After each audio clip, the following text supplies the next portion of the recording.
be sad, dude. I feel like sometimes I'm just gonna fucking die alone. It's like my biggest fucking hate ever.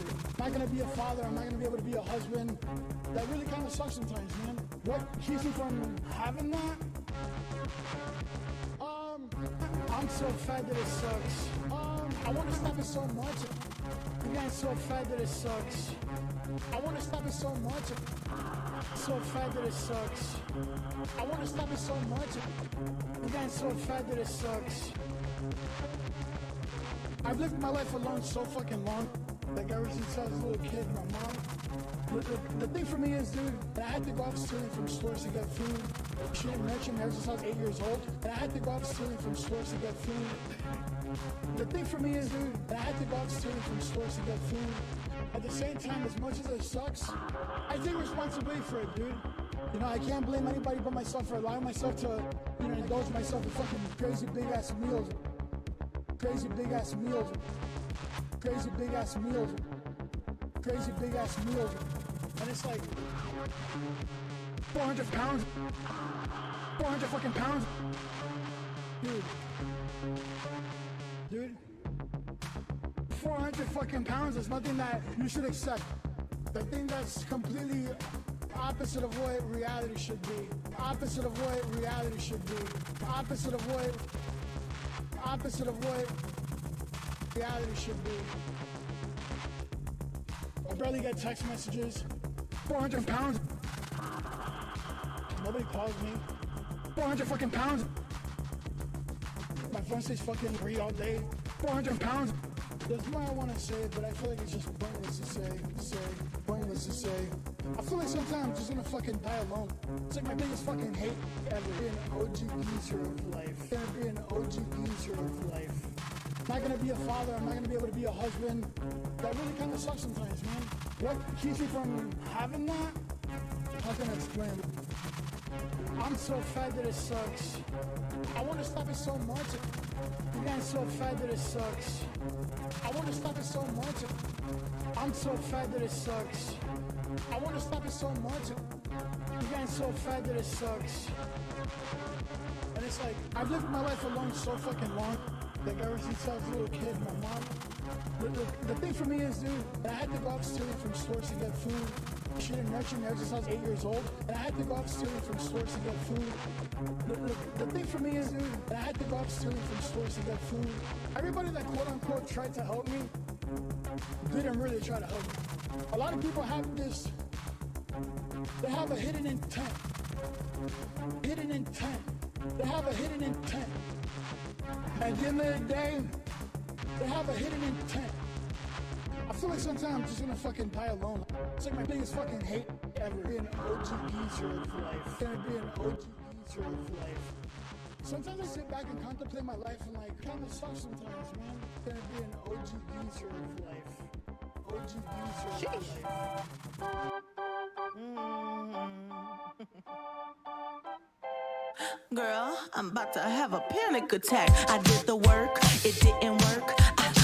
That truth, it hurts. That damn, it hurts. That lovey-dovey shit, was not a fan of it. I'm good with my friends, I don't want a man, girl. I'm in my bed, I'm way too fine to be here alone. On the other hand, I know my worth. And now he calling me, why do I feel like this? What's happened to me? Oh, oh, oh. Am I ready? Ain't a doubt. Am I ready? What you talking about? Am I ready? You gon' figure it out. To be loved, to be loved. Am I ready? You deserve it now. 'Cause I want it. That's what I'm talking about. Am I ready? You gon' figure it out. To be loved, to be loved. How am I supposed to love somebody else when I don't like myself? Like, ooh, guess I better learn to like this. Ooh, it might take my whole life just to do. He called me Melly, he squeezed my belly. I'm too embarrassed to say I like it. Girl, is this my boo? That's why I'm asking you, 'cause you know I've been through. Am I ready? Ain't a doubt. Am I ready? What you talking about? Am I ready? You gon' figure it out. To be loved, to be loved. Am I ready? You deserve it now. 'Cause I want it. That's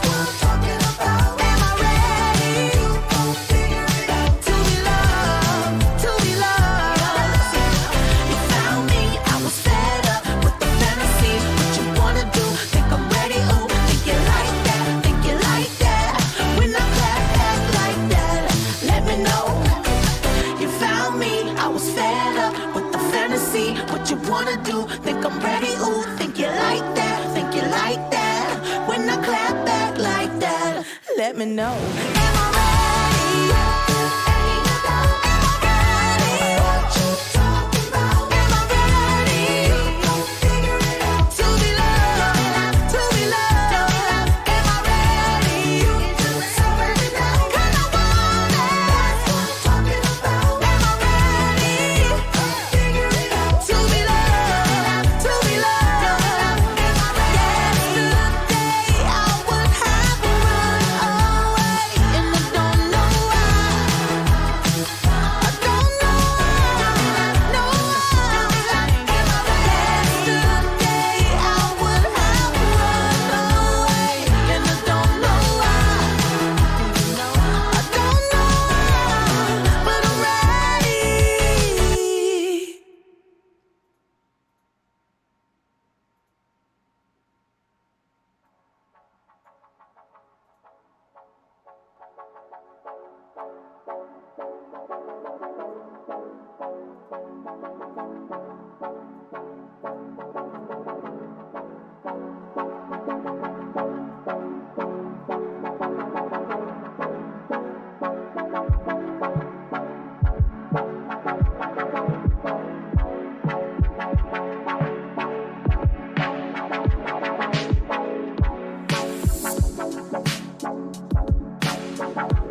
Hello. I think it's been a minute. Or at least a few months here. I'll be honest, I've been kind of wanting to do a stream, and then it's I've either been really busy, something has came up, something has changed drastically, I've needed to figure something out, or honestly, I want to do it, but then I just don't do it. Maybe I'm a little bit nervous. I don't know. Let me see if I can switch this over. This is more or less kind of a test stream. We will, what's going on. I kind of wanted to do this like a month ago, but I ended up getting a cold, and it was just fucking nasty. It was a really nasty cold. It was terrible. It's been a while since I've done something like this, so I'm gonna have to get, it's gonna take me a minute to ride the bicycle again.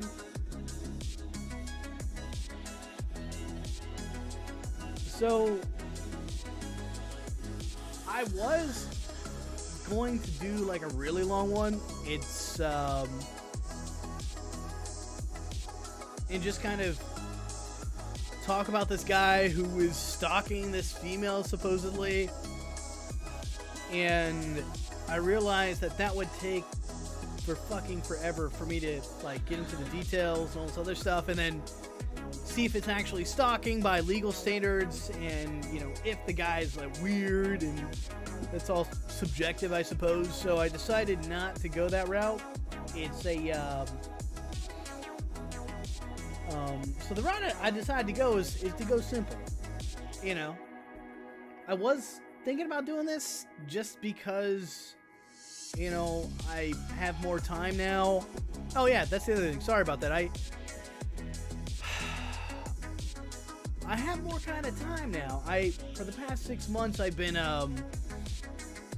doing some machining stuff and learning, and getting help from a guy, and that was a very taxing thing, and I could talk about that more later, but it took 6 months, and it was just occupying all of my fucking time. Literally all of my time was being occupied towards that. And the little time I did have, I was studying, basically. And it was just occupying it. If I wasn't working on shit, I was getting, this was occupying my time. So now I have a little bit more free time to kind of fuck around, but I'm trying to adjust to the swing of things, because it's like I've had this thing where I've just been constantly going, and now I feel like I've kind of hit shore, or things have slowed down, and I don't know how to slow down, basically. I'm like, what's the next thing? And I need to kind of slow down, but then I feel like when I slow down, people bother me, and they're like, what are you doing? Blah, blah, blah, blah, blah. And they want to pull me in all sorts of directions. Oh, you got this time now. You got this time. Like, I kind of want to have a breather. You know what I mean? Like, I don't want to be, I don't want to really do anything that extreme. I want to kind of keep things simple, for a while before I start getting insane. And, I'm already doing too much already, but people don't understand. They don't give a shit. It's all about me. And, that's how life goes sometimes, I suppose. So, yeah, it's been interesting. So, I've been kind of going into new business rounds as well, I suppose. And that has taken up some of my time, but it shouldn't take up most of my time. I don't know anymore. I don't know what I'm doing. So let's just say right now, supposedly, quote unquote, I should have more time. So we'll see what happens. I'm machining stuff, and I'm doing some kind of intricate shit. I was working on an AutoCAD drawing for like 14 hours. Don't know how that's gonna machine out, basically. It should do okay, but I don't know until you actually run it. So we'll see about that.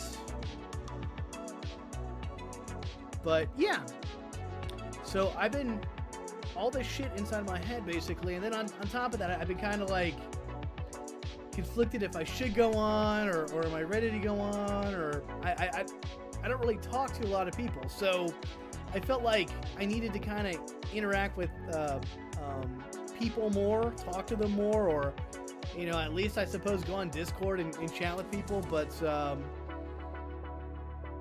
I just said fuck it, we'll just turn the stream on, see what happens. So yeah, it's very weird, I suppose, like to not talk to anyone. You hear your own voice. It's very weird. I'm gonna have to get used to everything again to get back in the swing of things. But I've just don't know about a lot of shit. In life, that's usually how it goes with me. But the obligations I have towards other people, and can I meet those obligations, and do I want to meet those obligations? Am I getting screwed over? Am I not? It's we don't know yet. We're still in the null zone, so I don't like being in the null zone, and unfortunately, it's out of my control, and that sucks because I hate when things are out of my control. And we're in the null zone. We're neither here nor there. So where the fuck are we at? So there's a lot of things in my personal life that I would suppose are in the null zone. We don't know, has yet to be determined, so to say. And usually I can determine things and can control things, but this I feel like is completely out of my control, and it fucking sucks. And I made like an obligation to someone, and it's not gonna take up my time, but I don't like where I don't have something in direct control, and then things are not going to the agreement that we agreed upon, and things are changing, and I'm not given the full story, and I suppose I don't really care about the full story, but then like they say I'm not involved or don't have to be involved, and I have to be involved, and so I don't know if this is going to be a story about that, or should I talk about the guy who's stalking other people. I don't know really what I want to talk about, honestly, besides my life right now is like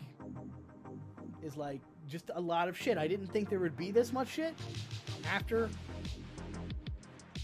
doing my training and shit, but it seems like it's grown. Like people, like, because I've told people, bother me in the middle of January, and they literally have bothered me in the middle of January, and I didn't think it would be this big, and it's like kind of huge, and there's an obligation I made that I didn't think would be a big deal. It's a fucking big deal now, and I'm like, what the fuck? So it's a maybe I shouldn't promise people things after I'm done with one thing, because this one might take another fucking year, unfortunately. So, but I should have, hypothetically, in my mind, I should have more time. I don't know. I'm not crazy, but yeah. So I apologize for my rambling. I don't want to get into too much detail, but it's what happens when you start businesses, or you promise to help someone out with a business, or you get involved too much in a business when you said you didn't want to be that involved in it, and it sucks. Eats away your fucking time, and you realize like time is the most precious thing in the world. And do I want to be fucking around with this, or fucking around with my own shit, or what have you? So anyways, besides all that, I think you guys get the gist of my 15-minute rant that I've just been kind of preoccupied with other shit, even though like I've had free time. Like I don't really have free time now, I guess, kind of, sort of, sometimes. So we'll see. I'm hoping things get better in the next few months, where I'll have like a set time frame and things make more sense. It's not really making sense right now, and that's why I'm saying I'm like in the null zone. I don't know if I'm getting that involved, or how involved I'm getting, or if I can teach this guy to like mitigate his time better where he doesn't need me so much. So we'll see.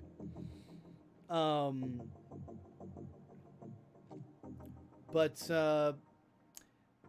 besides all that, then I'm conflicted with, do I get on here? Do I talk? What am I going to talk about? Blah, blah, blah, blah.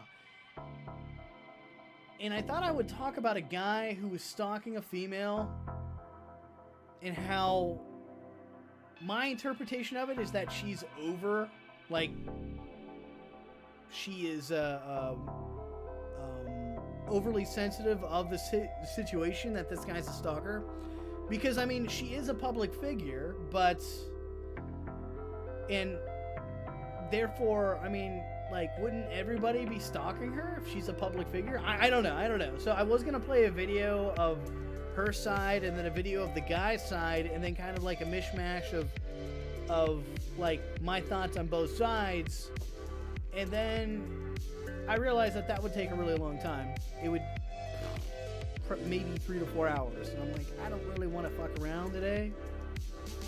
So then I'm like, maybe just sit through a Unicult church sermon, maybe, and just kind of offer my input where I can. if anyone wants to hear my input. So I might just do that just to kind of get in the swing of things. Unicron has started Uni Acres. She's also pregnant, and she is, what is her sermon? Because I watched her sermon this morning. It's inevitable success, basically.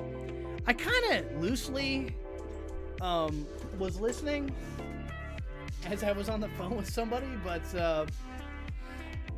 I figured I would attempt to give my full undivided attention basically at what, 12:30? Yeah, somewhere around 12:30, and try to finish this off within an hour. So let's try to start the stream and see what happens. I'm actually going to put a pause in the music and just let her do her thing, basically. So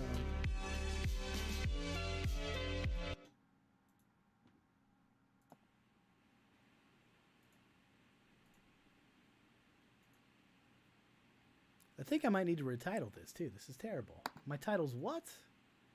Yeah, I need to retitle this, unfortunately.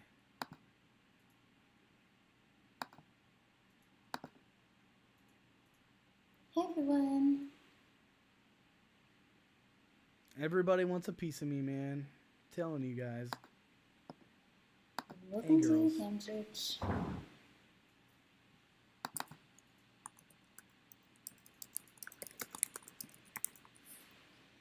Today we are talking about inevitable success.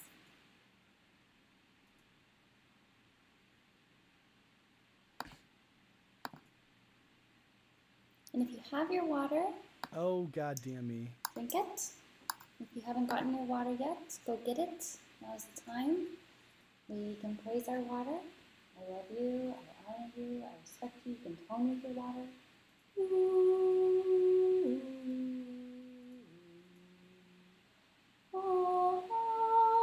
Quick, man. You can sing Pick a up your little song to waters, it. boys and Say, girls. "I We're love going to you. sing Thank you into for it. nourishing me."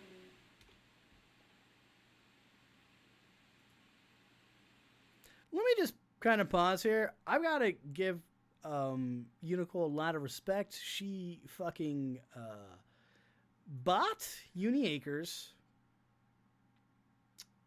someplace in Georgia and moved from LA to Georgia to live there, basically, and is simultaneously pregnant.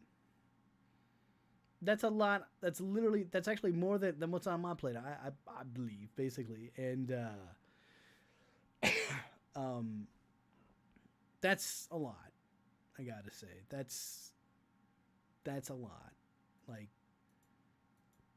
you know, I could add commentary and be like, well, you know, she's pregnant. I don't know if it's a good thing to be moving halfway across the country, but it is what it is.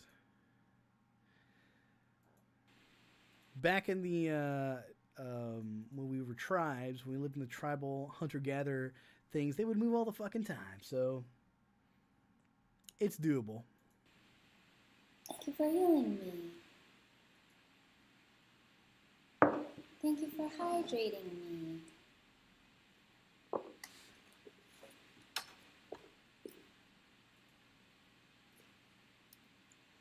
All right, it is Sunday. Uni Bless. Good morning. Good morning. Good morning. Welcome, everyone. We are here at Uni Acres. I am streaming live Cam Church, first Cam Church from Uni Acres. Couldn't decide where to do it, so we're doing it in this beautiful area of the stairway and dining table.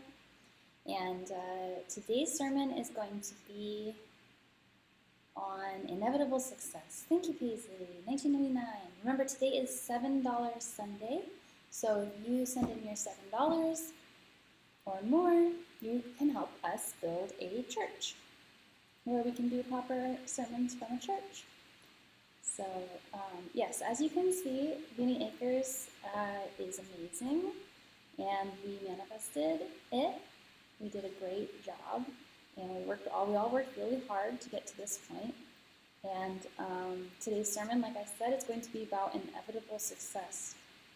So remember, today is $7 Sunday. You can send money through here on YouTube. You can also send money on Venmo, Unicorn Unicorn. You can also send money Oh, on geez, let me see here. PayPal. Should be links in the profile if you don't have. Some people sometimes they send me cash in the mail. That's a little less convenient, but your donations are very much appreciated. And like I said, we are collecting donations right now to build a church on this beautiful property that we acquired for NeeNee Acres. So, as some of you might know, thank you 9/11 Sharon for the $10. As many of you know, we got NeeNee Acres, and also I am pregnant, and so my exhaustion and my brain fog and my nausea are 10 out of 10 the last week or so. So I'm going to do my best. I did take detailed notes on my sermon, and who knew that it would be so frustrating to not have access to the full capacity of your cognitive functioning. I am thinking maybe there's some dietary things I can do, some dietary improvements that I can make to get a little bit more consciousness all up in this noggin, but for now I am bimbofied. That's right. It's like a lobotomy happened. So bear with me. Bimbo NeeNee Fi, baby. great. We are so excited for this little NeeNee Perfect. baby. The NeeNee baby is the size of the kidney bean and wreaking havoc on my cognitive functioning. So yeah. Nutrition. I know. I do think the nutrition is going to help a lot with both the nausea and the brain fog. And I'm excited to unpack some of my books and stuff. Every room. I just want to note her microphone is fantastic. I can hear this kind of eerie shit coming through, so what I might do to kind of help, I don't know if this will help, is play some background music, some light background music. Except for this room.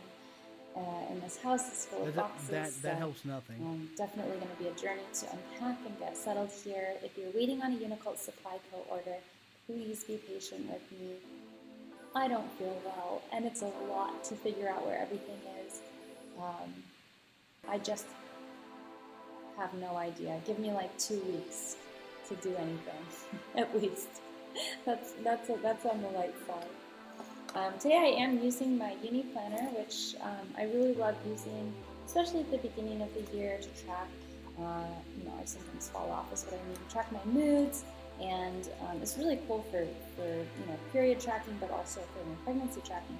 I get to track all the different moods and symptoms that I'm experiencing, and it's also got this section, the classic version has a section called Cam Church, and you can actually take notes for Cam Church. So if you have a Uni Planner, go ahead and get it out. And if you have a classic version of Uni Planner, you can take notes on Cam Church. And we will have a good sermon. Now let's do a prayer. So go ahead and send in your prayer requests right now. I almost,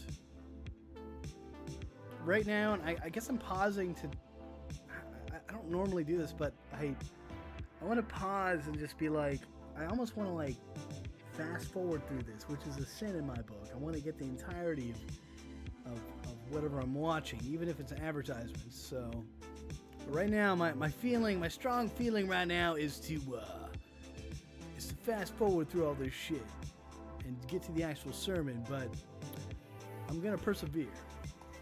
I'm really excited to pray. I want to pray in gratitude. I'm very heroic like that, so.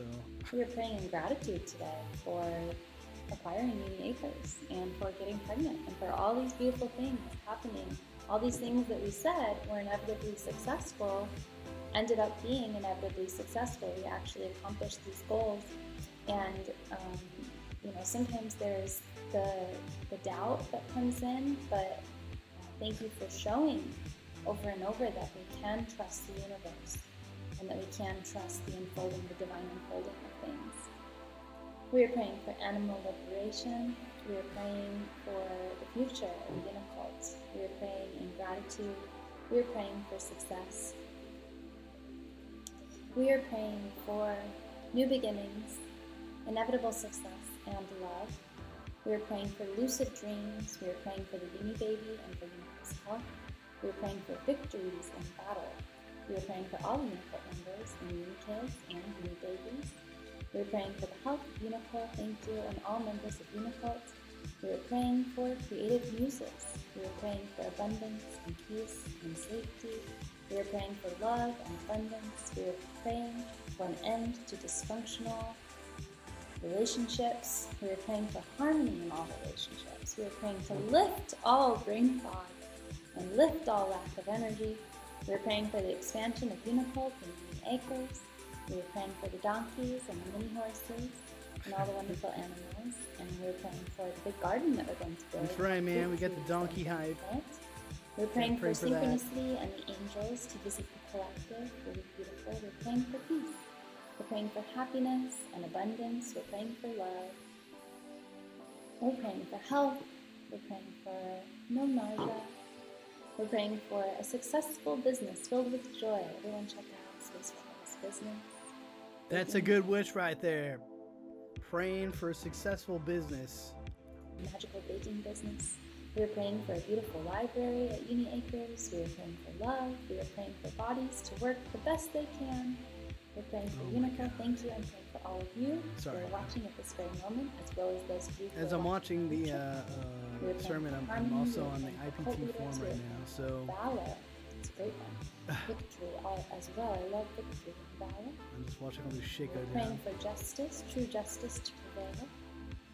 We are praying for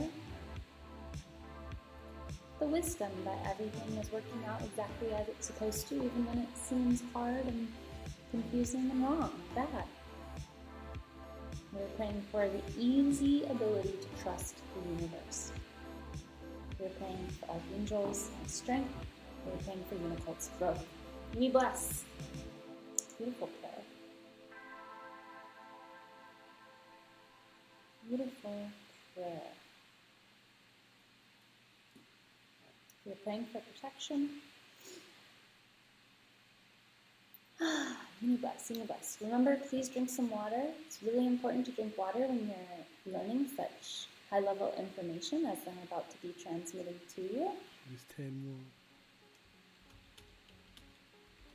If you've been following Unicult for some time, this will not be new information. It'll be presented in a different kind of way.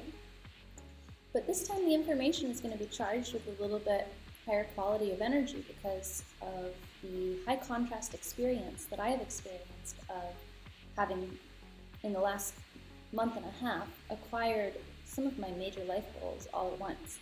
And so the position that I'm in currently is of a certain frequency, and I'm happy to deliver this information from this position of undoubted trust, of proven faith. And that proven... And let me just say, like, getting pregnant and fucking buying, I don't know what that is, a church house in Georgia and traveling halfway across the country when she, I believe, has agoraphobia.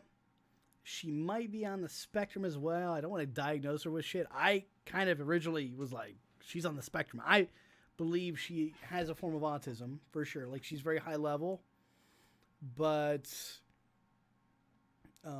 doing all that shit that she's doing is fucking nuts, okay? To put it lightly. Is just... This is out of her comfort zone, for sure. I would suspect. And there's probably... She's going to need all the help that she can, and yet she's going to still want to have the control while getting help, and that's a tricky situation because you're not going to have all the control.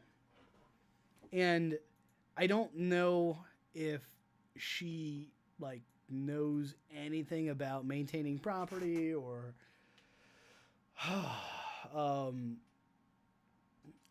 just doing like maintenance around the house and things of that nature. If this is the first house that she's ever bought before, etc., so on. So it's even like, if this is just fucking new to her, it's really tough.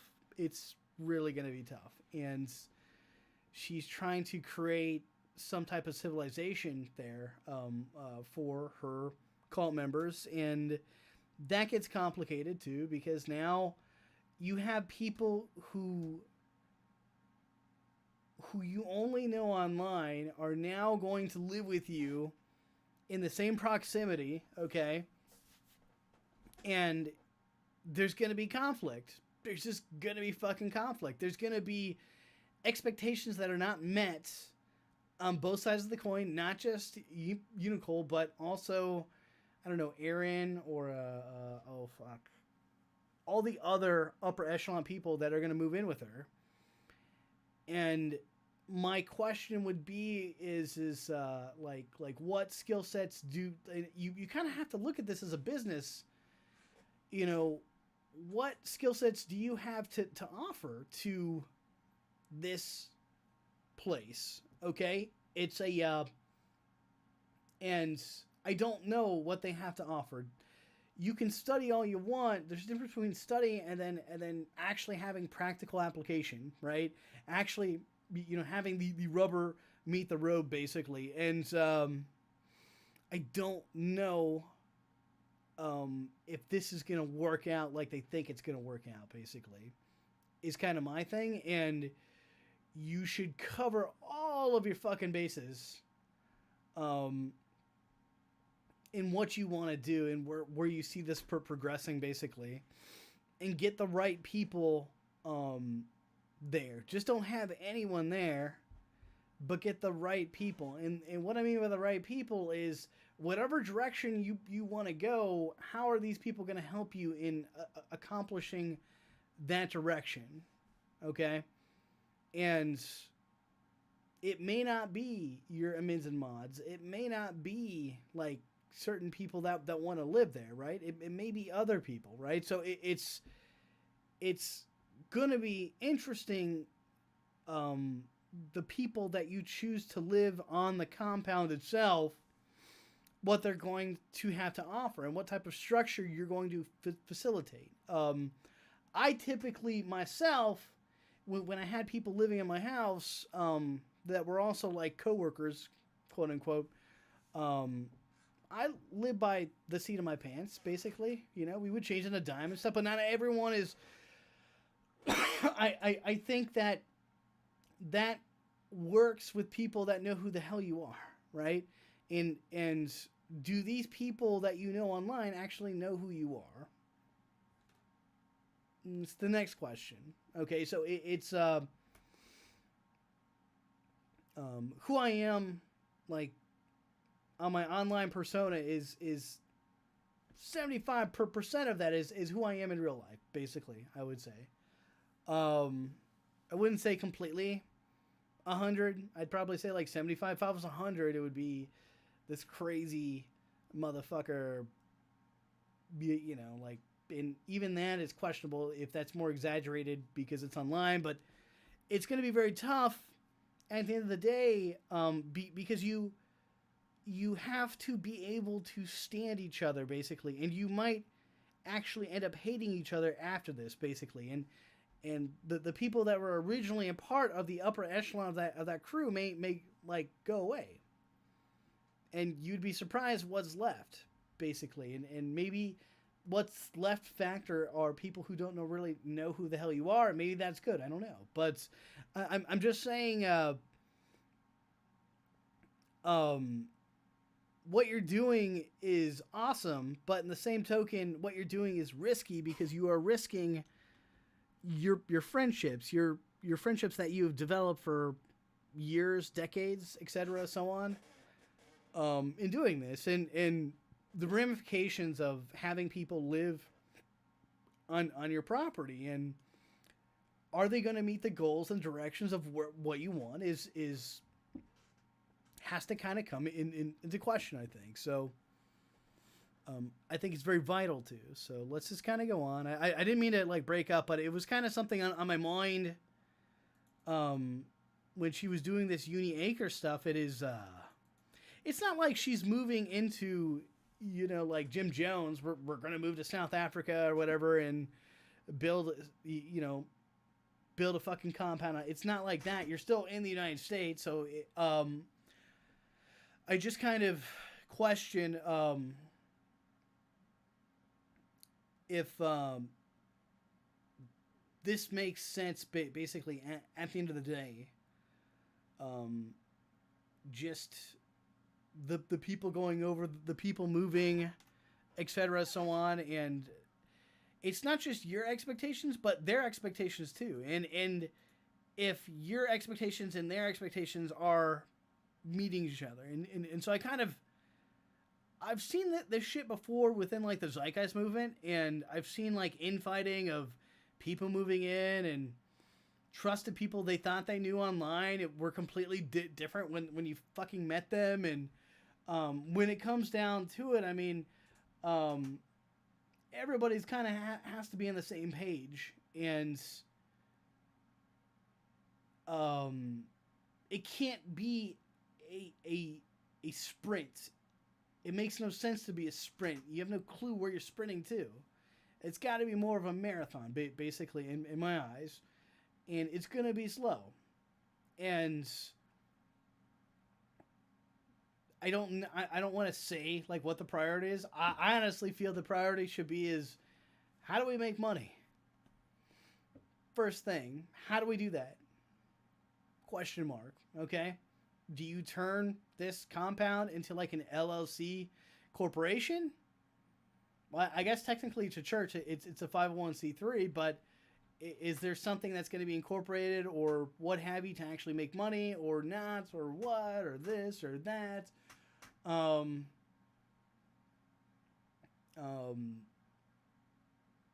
going to live off the grid or not off the grid? Are you trying to build more modern day houses? So, I mean, there's a bunch of shit that I'm sure that you guys know, but the dynamics of living with people can get very complicated really fast. And I think being able to have tolerance with each other and taking things slow, don't sprint, I think is important. I think a lot of people want to race. They want to do this and that and the other thing, and then it becomes burdensome. They don't know where the fuck to start, and I think that's I feel my gut feeling says this is bad. Okay, personally, but my other gut feeling is like good. Like they're making steps towards something, but I want them to like have the best chance possible for success, basically. I personally wouldn't throw money at this because I can't see the vision, basically. That's mine and probably other people's problems, is I really can't see the vision or the direction. And I guess that's their problem. If they deem it as a problem, maybe they say, fuck this guy, like, who cares? But I still don't see the vision, basically.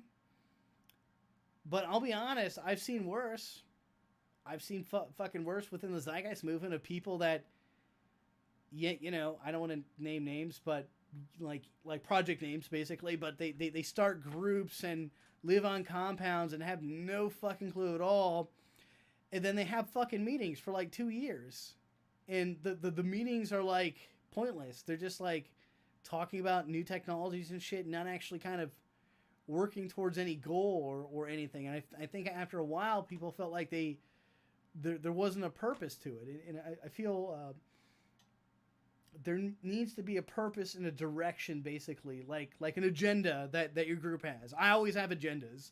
When I go into business, when I go into like life in general, I have an agenda of what I want to fucking do, basically, what I want to get out of it. I don't give a shit about anyone else. And I guess I'm kind of ruthless that way, and greedy, but I want to get something out of it. If I'm blowing a lot of time in whatever the fuck I'm doing, I better get something out of it. Basically, I better learn something practical.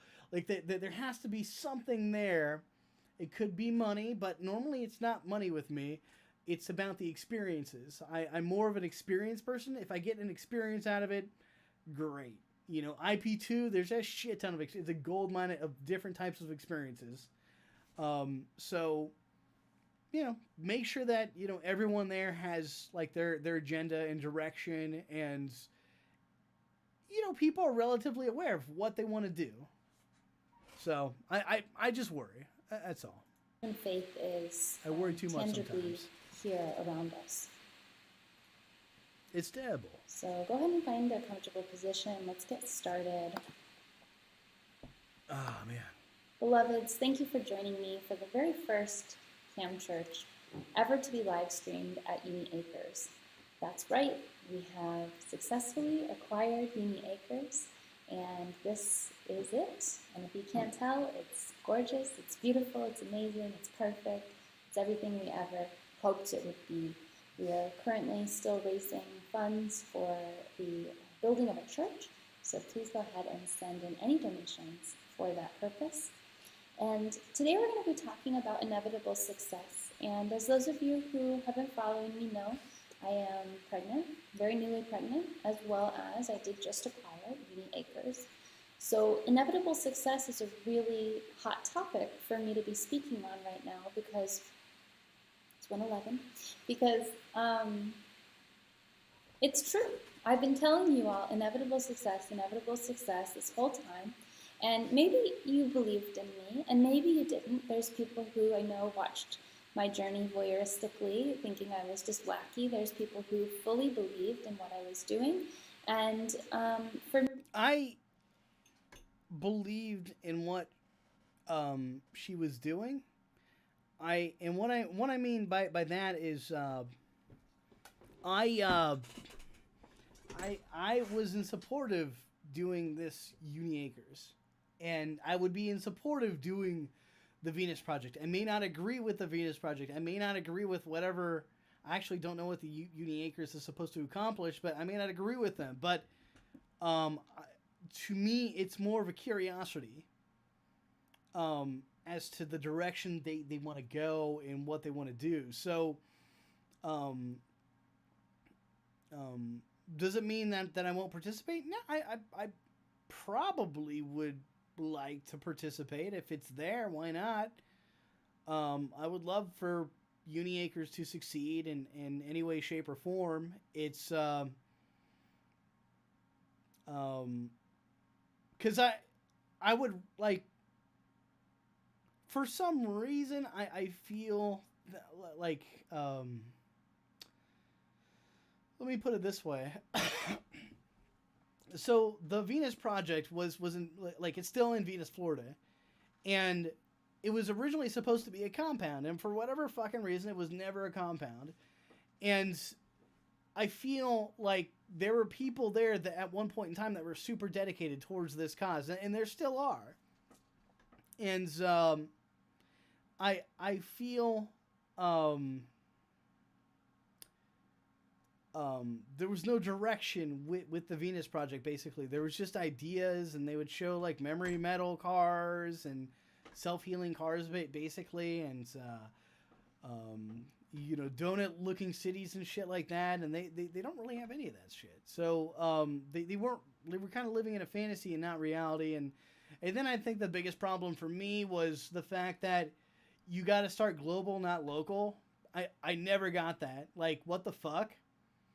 And they never wanted to do compounds at all because they always saw compounds, just small camps and stuff like that as kind of Band-Aid fixes, like going backwards. And, you know, my thing is, like, you got to start somewhere. So,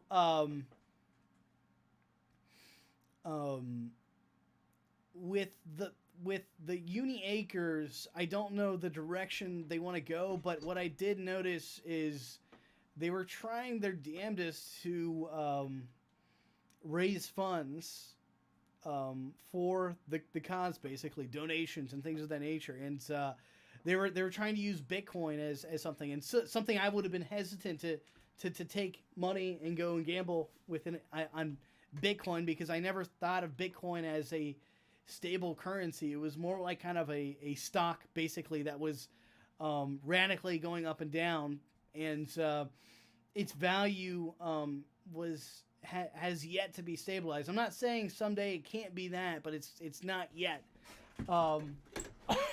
because you have too many other competing currencies, and then what deflates a currency is the perception of it. What deflates it the most is the perception. I don't want to get too much into this, but now we have a bunch of scam Bitcoin currencies, and so it's even harder for people to trust in that currency as opposed to currency like the dollar that has federal backing to it. That if someone goes and robs a bank and they steal money out of your shit, that money is going to be backed by the federal government, and that you actually don't lose anything. So unlike Bitcoin, and so what I'm getting at with Uni Acres is, I want it to succeed, but if it fails, I want it to fail in such a way that they tried every single fucking thing possible, and the captain goes down with the ship type deal. Like, it just legitimately fucking failed, and I don't think anyone has any shame in it failing like that. Matter of fact, it could be raised again, right? You can have Uni Acres reborn, right? After that, and now you know better, and you're back at it. But the reality is, and let's just get real here, this could fail. Okay, this could fucking fail. But it doesn't have to, basically. But I respect people that, you know, want to do this. And to me, there's something more tangible here that makes me want to go and help, basically, if they would want me to help. So for me, I was kind of in the middle. You know, I felt half delusional, trying to do something that seemed really wacky, really outside of what other people do, and feeling very frustrated that it wasn't working out. You know, even though it was different, I still felt that it was possible. And it felt like it was way too hard. It felt like it was way harder than it should have been. And so now I'm here on the other side of this journey. And I'm really excited to speak about what I've learned. It took me about 12 years of constant work toward these goals in order to get here.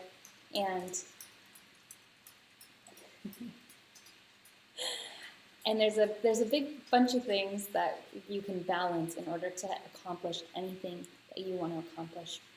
So the first thing that I want to do is ask you, and if you have your Uni Planner out and you're taking notes, I would write this down. I would write, what is success? And this is going to be different for every person.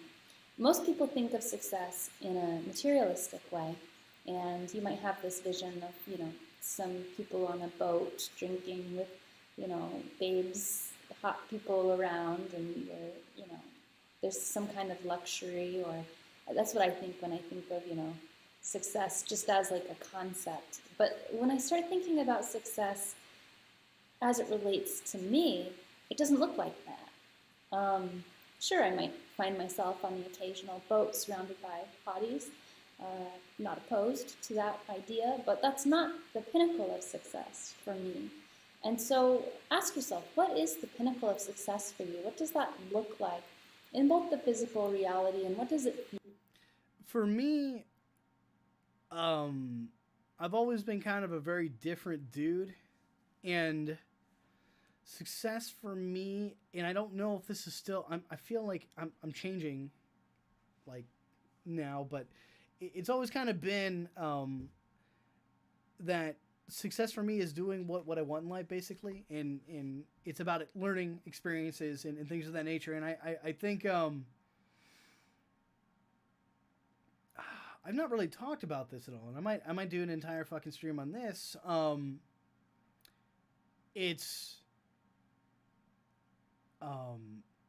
it's kind of changed as of late, and it's not about living on a fucking yacht for me. That never was success for me, or having hot females around me, things of that nature. It's always been about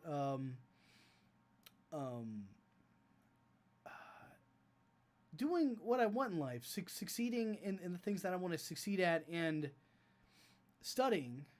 You know what I mean? Like having the time to go and study and refine things and understand people and things, and trying to, and this is a personal endeavor of mine, trying to understand myself better.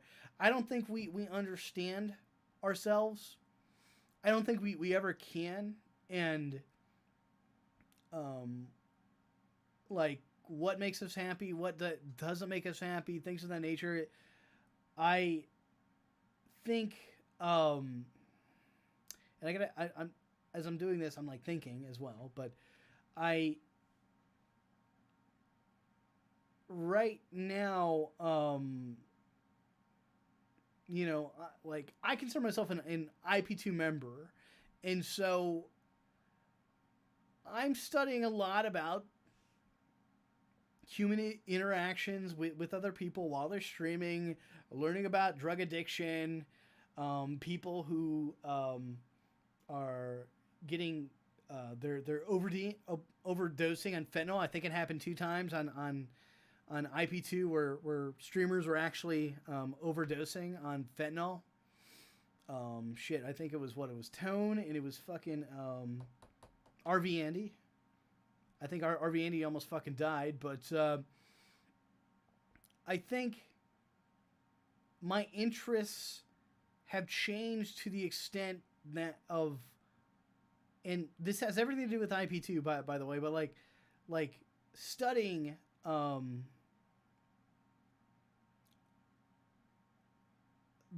things in our reality in the United States that we tend to ignore, basically, is kind of a new hobby that I didn't realize was a hobby of mine until after a while. I feel like we ignore like the homeless, but we don't even understand their reality because we just don't have the time. We're busy with our own lives. There's no, you know, we do have YouTube channels, but we don't understand, like, even having a YouTube channel where you're interviewing like homeless people. I'm not sure if that's a pretty good way of doing things, but I feel like IP2 is like even better at those things, because you're seeing the degeneracy of a drug addict. You're seeing, in my eyes, Stop Speeding has 3 different people inside of him. The one guy is himself, where he's pretty chill. There's another guy that's an addict that's always looking for the new fix, and then there's another guy of Stop Speeding that is where he is high on drugs, basically. So, in my eyes, there's 3 versions of a Stop Speeding, and the one I least like the most is when he's looking for his fix, and he does all sorts of but that's also the best content you get. So, and I know this is kind of a rant, but I feel that when Nicole is talking about like this curiosity and things of that nature, I do think of it as a curiosity, but I also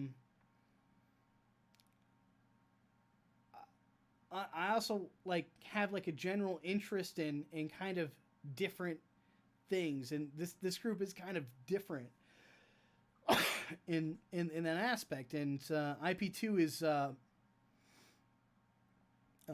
kind of my interest in IP2 right now, and things are kind of generally like it really is just about studying about who we are as like humans, right? So it's about learning about us, and it's to me, it's not about the hot girls or the Twitch streamers or the Twitch tubs or anything like that. It's learning about what society ignores, but I mean, indirectly, we're learning about failure. Okay, we are learning about what like the bottom kind of looks like, basically as well, and the art of failure, and is it really failure? You know, by societal standards, yes, but it's just kind of, and I know I'm kind of going on a rant because you know I've been thinking about this for fucking months, okay? Like why I watch IP2, and there's so much just social experiment basically going on in this group here. It's mind-boggling. I mean, years later, scientists are not going to be studying Twitch at all. They're going to be fucking studying IP2. I guarantee you that. Sorry, but to me, life has nothing to do with being rich. It was a byproduct of my general interest in having those experiences. Basically, I think for me, if my objective was to make it rich, I would have stuck with being in construction and would have worked that to fucking death, and would have hustled my way through that, and would have been probably more happier in some aspects. I would have been more content, and life would have been way simpler. But that's not the case with me. I like, you learn a lot about yourself, especially when you're an IP2 member and shit like that. And maybe there's only a few people that I've come across that kind of have a similar mindset as me with this type of shit, seeing it as kind of a giant social experiment. But none of it has to do with picking up hot chicks or anything. And if you were to look at the IP2 website, they would literally have like, this chick is so hot, and they would simp all over and shit, and that really has nothing to do with IP2, really. Has everything to do with that fucking poster, but people get their priorities fucked up. I almost want to do a thing on Jordan Peterson and things that I think he may get right, but there's a lot of things that I think, especially his newer shit, where I think he gets it wrong. Where I think he's not just being a devil's advocate, he's on the attack, and when you're on the attack, you just want to destroy anything because it's a matter of survival. And I think, man, there's so much on my mind that I want to talk about. I know I should not be doing this, but like going off on a rant, but a Jordan Peterson rant of all fucking things. But,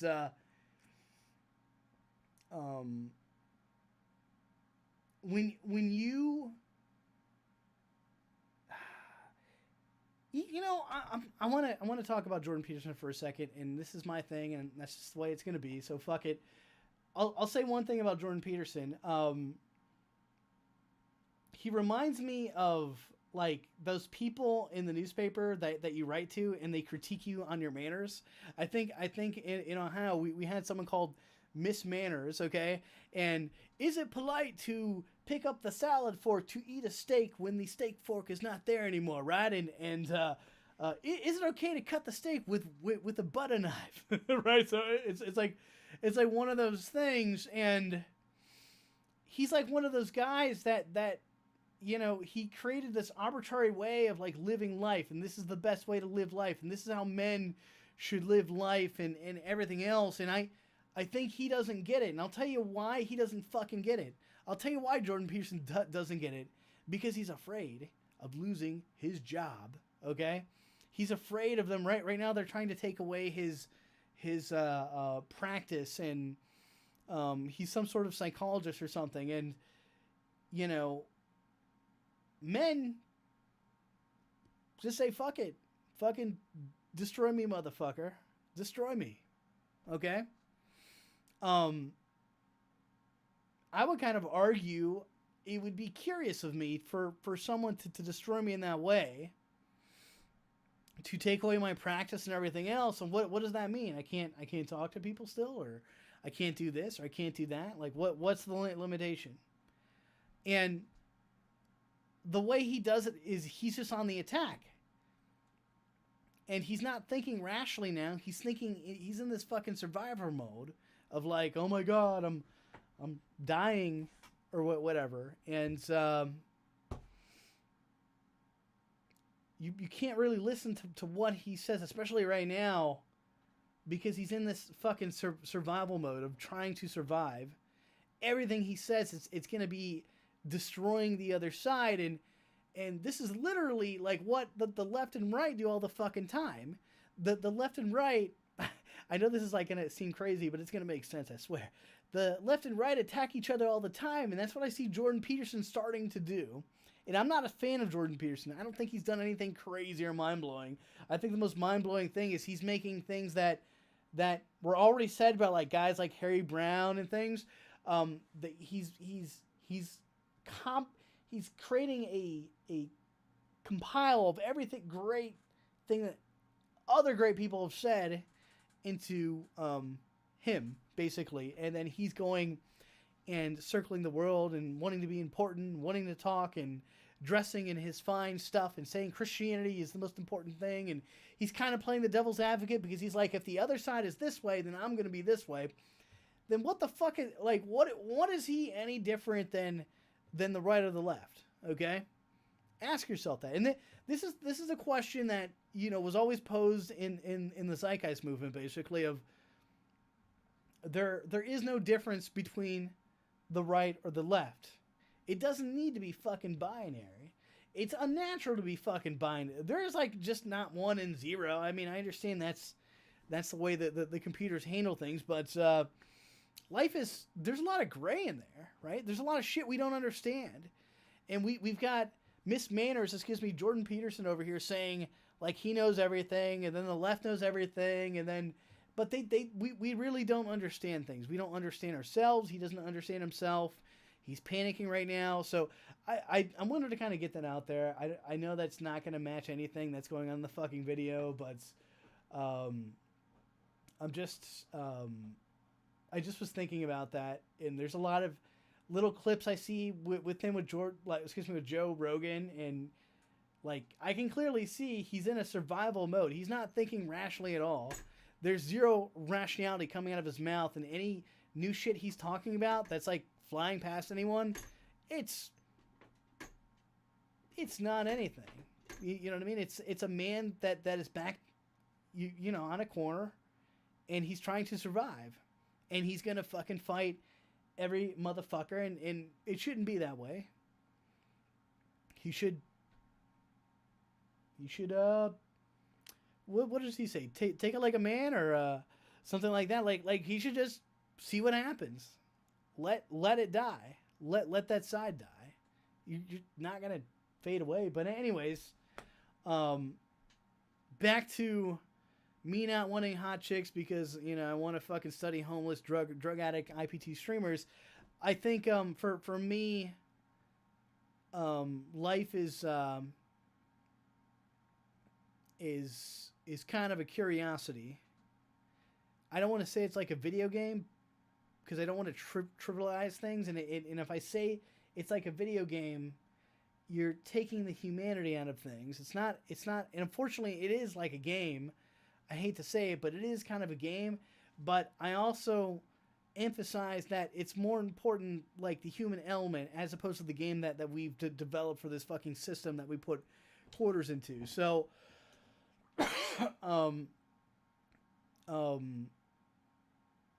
it's better to like get to know people and things of that nature, and I value that more than I value a fucking yacht with hot chicks on it any time of the day. I can be the poorest motherfucker out there. If I have people I can confide in and talk to, and we can exchange ideas and things of that nature, I think that's my version of a hot chick, you know, like out in the sun type deal. That's the best thing that's ever. That's all I really need, really, is to confer with people, and reasonable people, not crazy ass people. Everything goes good. Let's play along. I know I kind of went on a rant with that one, but oh well. Fuck it. Feel like in the emotional reality. And if you have a minute, do take... Jeems! What's up, James? Take down some notes. What does success look like? What does success feel like? What does success look like? Oh, man. You know, I didn't think do anyone you would be feel successful currently? And why or why not? James, who are you? I think that's really important. Non-10, best rants on YouTube. So once you've got your Hey, dude. Were you the one that made the Salmondo is fat song? I totally forget if you did that or not. I can't remember now. idea of success Oh, it's sort Jim. of mapped out in your brain. And Jim, your logical I missed you, version man. of success might be different from your emotional I version still of I success downloaded all those and what you things. think, Oh, what that you was think it Sonic? should look Okay. like. And now I want you to That was a really good song. I like that. No, you're doing great work, man. I wanted to start doing some streams. I wanted to talk about a guy stalking another person, but it would have taken me 3 to 4 hours. It would have been long and lengthy because I had all these videos set up consecutively to like talk about like the reasoning but behind why females think this way, and I just said this is going to be way too long.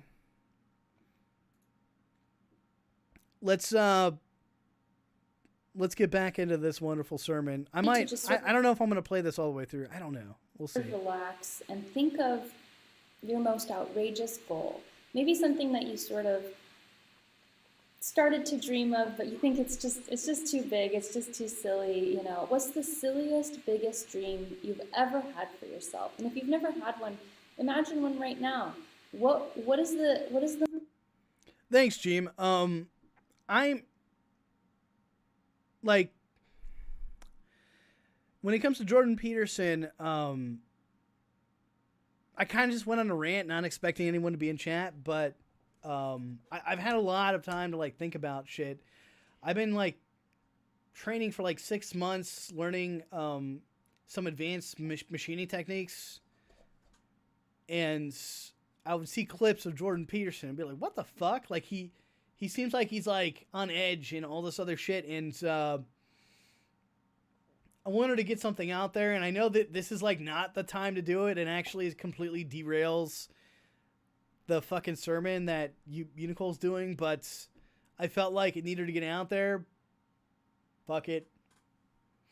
That's kind of my general attitude. I'd like to go more in depth about Jordan Peterson, and I hate to say it, but how like fucked up his logic is, and how we could say he's a bit of a like a postmodernist, like someone that wants to go back to like an older way of living. I mean, we could go back to how he wants to see, like, he wants a male that is a maniac, basically. I watched one of his, and I think that's an even older one. I don't really agree with this, but a guy who's, like, ruthless and, like, basically is, like, a destroyer, basically. And he says that's, like, the best person you want to be, because he's talking about the CEOs, right? He's talking about, like, the upper echelon type of personality. When it comes to that, he's talking about like the most optimal way to survive in this environment. I never felt like I was one of those guys. Okay. And maybe because, you know, I was in a space within IT where like it wasn't like that, but it kind of was like that. And I just never was like that. I never, like, I hustled, and there were forms of lying. I never outright fucking lied to anybody, basically. There are times where I did flat out like lie. Like I did lie, but like when we were doing business, when I was getting into the medical industry, doing back-end server host work, I did lie and say that I knew something on security when I didn't, but I knew someone that knew something on security, so I knew that guy could do it. I just needed to talk to him. So, but I mean, like, there are times that I did fucking lie to get like life-changing work, basically. But I don't, in retrospect, I don't feel like that is a good way of doing business. And, yeah. But is there lying that goes on in business? Most certainly. I just don't like it, personally. But it happens all the fucking time. Do I think you need to lie on your resume to get a job? Yes. I hate to say it because and me and Rox had a very extended conversation where he's like, I don't lie, and I'm like, I know, but they want you to lie. Like in the corporate realm, they want you to fucking lie. They want to know that you're like them, okay? And so when you go and you lie in your resume, it's like, I'm one of you guys. I can lie like the best of them. So, and I'll tell you what, if you had a family and you had the same qualifications as someone else, but you wanted to get the edge on them, then you're going to fucking lie to get that job to feed your family, okay? Bottom line. So, I just, I personally don't like, in this business that I'm getting into right now, I don't like lying, and that's what's on my mind right now. And I feel it exhausts me at this point, realizing some shit, and I'll get more. I know this is very vague, but I don't completely understand it, but I just don't like all the fucking lies that go on. Even from good friends from a business perspective, that they fucking lie, and they know they lie, and they lie straight to your fucking face, and I don't know. It's depressing sometimes, but and there are some things that I don't need to fucking know, and then there are other things that directly affect me, but it gets complicated, and I don't expect people to read my fucking mind, whatever. So I'm gonna play this again. I don't want to get into it right now. It's aggravating. The most grand, ridiculous fantasy of success that you can imagine right now, and take a minute to really feel what does that look like? What does that feel like to have this really grand dream that's just so absurdly good? It's so absurdly beyond your wildest imagination. What would your life look like? How would you feel? And what would the things around you? What would your day look like? What does that look like? This dream of the most insane success you've ever felt. I'll be honest with you. The most insane success to me.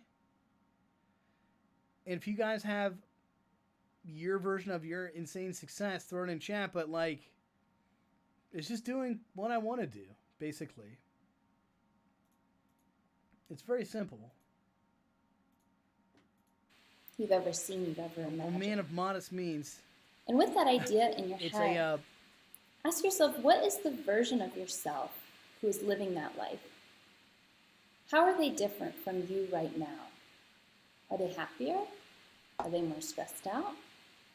Are they more relaxed? They're more fucking relaxed. If I was doing what I wanted to do, I would be homeless, playing the guitar, making money, and trying to understand people and things of that nature. And it wouldn't be the greatest life for most people, but it would be an interesting life to me. It'd be trying to survive and all this other shit. I don't know. I just find just a simple life is more attractive than a more complicated one. You can get a lot of information about yourself in these types of activities. So, like I said, this can be a physical reality. I'm starting to hate people texting me and bothering me, and I wish I never told them that I was kind of free in the middle of January after this class shit I was done. Ugh. It can also be an emotional reality. And if I'm you getting kind of bogged are down with cult, and people wanting me to do shit now. I'm like, what the fuck? You know that we really do want to reduce all of these fantasies and all of these goals to the emotional reality. But that doesn't mean that you can't have the physical success either. For example, I wanted Uni Acres, and I wanted to be surrounded by community. I wanted to feel supported. I wanted to manifest the experience of... For the guys in chat, she just bought a place in Georgia. I don't know if it's a church or whatnot. She moved there currently, and it's called Uni Acres, and she's pregnant, which is a lot of shit on her plate. So feeling like I had enough space in my house, like my house was clean, and like I could have guests over. I could have guests. Jim, I'm dealing with so much shit right now. It's gonna be another year until I shake this monkey off my back, basically, and then do what I kind of want to do. So Come to stay. I just feel like I'm like obligated to other people because I promised them, well, this one person in particular, for a while. And I was able to create all those feelings in my 700 square foot house in LA because I know that I understand manifestation. I understand how manifestation works. So I got really organized. I created a space for people to be able to stay if they wanted to come visit. I created a space that was really comfortable for guests. I created a good emotionally supportive community around myself where I felt supported and I felt cared for by genuine friends. And just because I was able to manifest the emotional reality doesn't mean that the physical reality is never going to come. Because soon after that, a couple of years after I was able to do all those things and create that reality in the space where I didn't think it was supposed to be created, I created it where I was then, even though I wanted to be here. And I thought I needed to have the physical change in order to have the emotional change. I had the emotional change first, and then the physical change was allowed to happen in my life. And then the physical change did become manifest. So when we say inevitable success, there's a few different levels. Yes, you can manifest the emotional reality of what you're trying to accomplish, but you can also manifest the physical reality as well. So the first thing we're going to do is create a vision. And you might have sort of touched on this vision with this exercise we did a few minutes ago about imagining the highest, most ridiculous success for yourself. Or you might already have a very stable, solid fantasy of your future or goal for your future. And whatever it is, and if you feel like you already have one of these, then that's great. If you don't have a vision for your future, that's completely fine, that's completely normal. And the reason why this works that way is because your parents disenfranchised you, society has disenfranchised you from believing in yourself. And so if you don't have a vision of who you want to be or what you want to do in your future, it's probably because you have voices inside of your consciousness that shut you down and that prevent you from feeling confident enough to even have these dreams or goals. It's up to you to untangle these fears and these blocks and start to imagine a creative vision of your future, of your highest success. And we ask, what does that look like and what does it feel like? I really recommend creating an artistic depiction of this vision, whether it be drawings. For Uni Acres, I did drawings, I did vision boards, I did collages, I did MS Paint drawings, I did drawings every single year for the whole 10 years I was trying to manifest this, constantly, probably a couple times a year, drawing out new plans, new ideas for what I wanted to create and what I wanted to build. I wrote business plans. You can write it all down, you can depict it however you want, but try to get your imagination working, because in order for you to manifest what you want specifically, you have to know what you want specifically. And everything that I got with this property is something that I wrote down on a piece of paper. I wrote down big, long lists of every single detail of things that I wanted, and I got them all. Very proud of myself for that. But that's because I was so obsessed with lists, with visioning, with creative documentation of what I was trying to manifest. After you get this vision, you have to sit in the feeling. I don't agree with that, but I mean, like, in the sense I would do that. So you're gonna, for 10, 12, 15 years, draw pictures of an imaginary fantasy land and things of that nature, until something comes along. Like, eventually a squirrel gets the occasional nut, right? Like, should correlation equal causation as well? If you would have focused in on other goals like making money and things of that nature, and then kind of made a roundabout, and like you have, she's actually has focused on these goals, but like, my questioning would be is like, and I don't want to sound like a dick, but was it like tangible, right? So that's not, I don't know her.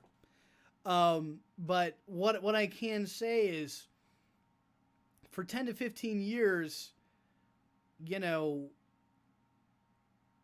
you could have bought maybe like 3 of these properties for that.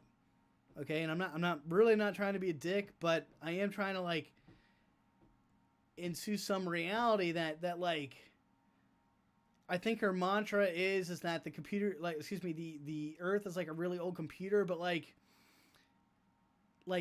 if you think about the things you want, eventually you get it, but Earth takes a very long time to get it and all this other shit. And maybe you should just go and try to get it. You know what I mean? And not have to rely on everyone else. And I think there was a time where she was looking for a person that was rich to go and buy her this land. And even though I did have the money to do it, I wasn't going to do it.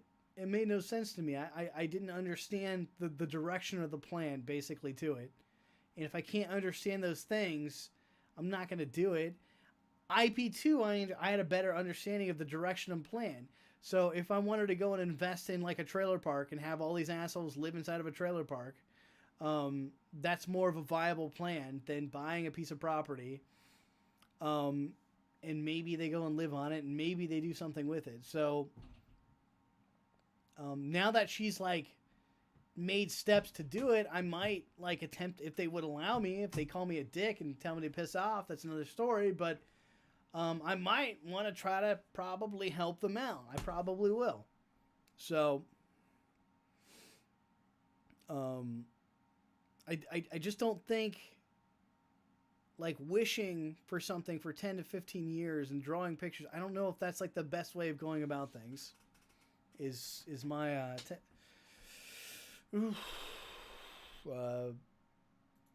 knowing that you are worth this vision.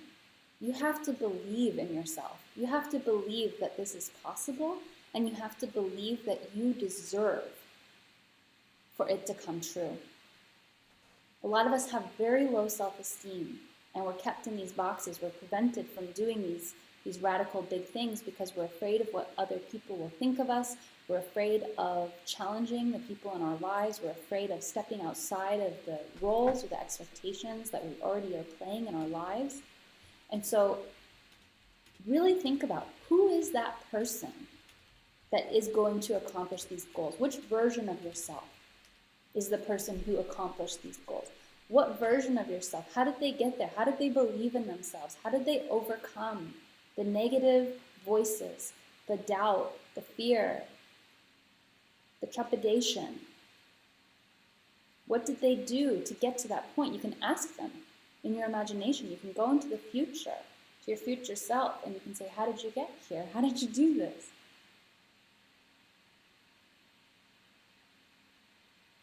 Now that you've got a vision, you believe it's possible, this is inevitable success. Okay? What does it mean to have inevitable success? It means that when you get a vision, you can absolutely have that vision come to life. There are a few steps that you have to do in order to make it true, and I'm here to tell you, I'm living proof that even the most radical, gigantic leaps of desire, of social jumping or physical jumping or getting out of situations. You can change your life in a year. You can change your life in a day. You can change your life in a week. You can change your life in 10 years. You can change your life. You can accomplish whatever you want to accomplish. And really all it takes is believing in your vision and believing in yourself. As you have this vision and you hold it in your mind, you can really understand the parts of your ego that want this vision. So if you have this vision and it is very materialistic, and you've not really gotten to the emotional side of things, and you've got these physical things you want. Well, I want 2 wives, and I want, $100,000 in the bank account, and I want a house that I paid off, and I want a Maserati. You have to ask yourself, do you really want these things? Or do you want a feeling that's associated to these things? What does it mean that you have 2 wives? What does it mean that you have a Maserati? What does it mean that you... I feel like this is like a fucking thing that what is his name? Andrew Tate would say. I have a Bugatti and all this other fucking shit. I'm not a fan of that guy, but he's essentially a part of the Red Pill movement. Basically, Stefan Molyneux was the OG of the Red Pill movement before it was even called anything. So when I hear Andrew Tate basically saying the same shit as him, or I'm hearing shit of like canned responses of female after they're 30, like hit a fucking wall, basically have dried eggs, all this shit. In that rationale, basically, it's stupid shit. Who cares? Honestly, if you like a female, then you like a female. And I know, like, I'm going to go on a rant here for a second, but it's been a while since I've talked to, the mic, but when it comes to, like, Andrew Tate and everything, there's like a way of like talking to females and shit. Like, be your fucking self. I said this on IP2. Just be your fucking self. And if your self is not good enough, okay, move on. Eventually, and I guarantee you this, eventually there's gonna be a female that is gonna get you, okay? And I'll tell you what, like, we only know as far as what we can see, right? And so, if there is a heaven, and we die, you have all the time in the world to fucking regret all the shit that you did on Earth. Until then, just be the best person you get, you can be. You know what I mean? So, just be yourself, man. Don't fucking buy into the stupid fucking hype. Don't buy into this. Don't buy into that. Don't buy into this other stupid fucking shit of Andrew Tate of how to talk to females and peacocking, and just be your fucking self. And if they don't accept you for yourself, basically, that's fine. They're allowed to do that. You don't need to respect them or anything. Just move on. You don't need to have this incel rage of why won't they fuck me or anything else. Just go. Okay? Do your thing, all right? Let them do their thing, whatever the fuck that is. Like, you don't want to get involved. So, I'm sorry. I just needed to go on that rant. I'm sure I'm going to talk about that more in another fucking stream. There's like 10 streams I can think of right now I could go. But, I don't know. I'm like a volcano. I needed to relieve that retarded pressure off my fucking brain, basically, because that was on my mind. I would see all these Andrew Tate clips, or all these clips of people saying your eggs will dry, or whatever else, and just be yourself. Seriously. Don't try to be, people. It's funny because, like, even I was at this machine shop and these people are like having to pretend to be these other people, and I'm like, why not just be your fucking self? Like, maybe not completely yourself. Like, I'm always at least 75% myself, but just be your fucking self. It's not crazy. It's not like some new fucking thing. I don't know. You have a house or $100,000 in the bank. Usually it comes down to feelings of safety, feelings of worthiness, feelings of confidence, feelings of self-esteem. Okay? And so without the physical reality, how can you start manifesting the emotional side of it? And I'm not saying you're not allowed to have 2 wives or a Maserati or a house or $100,000 in your bank account, whatever you're imagining, okay? I'm not trying to talk down to any particular version of fantasy, of desire, okay? But the better we can do to get to the bottom of why we want these things, and if it's really aligned with our soul's mission, if it's really aligned with our heart's desire, if it's really aligned with our emotional desire, it's gonna be a lot easier to manifest. And also, when we manifest, guess what? We'll have happiness. And if you manifest from the ego, you will always be unhappy because the ego is never actually happy with the things that it wants. The ego has to continue living based on misery. The ego can never be satisfied, otherwise the ego ceases to exist. And so if you're manifesting from your ego, and you're not tuning into that deeper emotional or spiritual desire, you will get the things that you're going after, and you will feel very empty inside after you get them. That will not happen if you really dig deep and you analyze your egoic drive, and what is the feeling that you're manifesting and calling that in. As you're practicing this, you can learn more about your ego and your trauma, and you can really start to do some shadow work and really start to integrate these parts of yourself.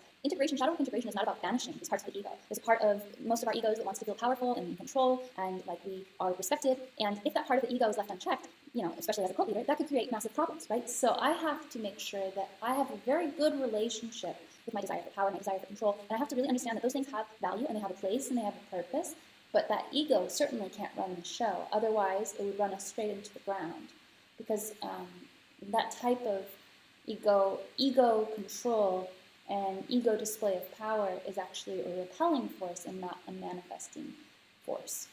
And I guarantee you, I would bet a lot of money that she has had problems with this, with a ego and control, because whenever she feels, I would suspect whenever she feels that something is out of control, then ego comes in to save her, to have control in a uncontrollable environment, basically.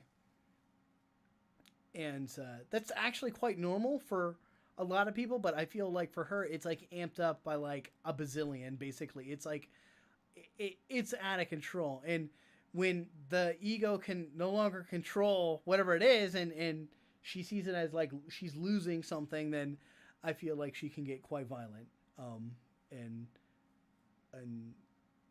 I've heard rumors she beats up people. So, but so she has had problems with control and ego and things of that nature, and that's all typical things that would fall under a borderline personality disorder. But I feel like she's under the spectrum too. I feel like that BPD is an overlay of what the real root cause of she being on, she's autistic. She's on a very high level. The manifesting force is love. The manifesting force is the divine, and the manifesting force is passion. Passion is very important because when we're manifesting our deepest desires, we have to really want them. Otherwise, what are we doing? A lot of times we manifest things that our parents want for us, or that we think other people want for us, or we think that other people think that is a good idea for us. So if you're in school, for instance, and you know that it's a good idea to become a doctor because society said so, and you want the respect of being a doctor, but it wasn't really your idea to become a doctor, you just did it because it's like the most successful box you could check, but you're not passionate about it at all, then what's going to happen? First of all, you're going to have a very hard time continuing on with school. You might even get sick because you're going against your true heart's vision. And then by the time you do succeed, because you can have inevitable success even if you're manifesting from your ego, you will be unhappy. And you will have spent how many ever years going down a path that wasn't really for you. So your passion is very important because it's going to keep you healthy. It's going to keep you alive. Yeah, I completely agree with this. Like if you're doing things on behalf, and I see this a lot with like Asian, within the Asian culture, the tiger mom beats the fuck out of one of their smart kids basically to make it basically, and then that person finally makes it, but they're like, why? Is this really what I want to do? Is this really my goal in life? Is to do this? And for me,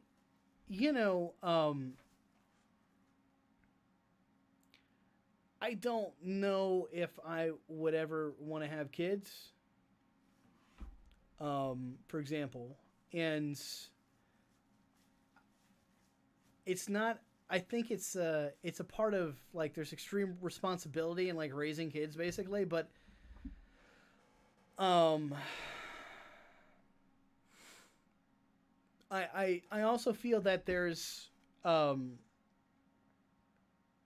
there's other aspects that if I'm raising kids, then I can't do this basically, and I can't do that, and because now my whole life is kids basically, and raising them properly, and all this other stuff. So,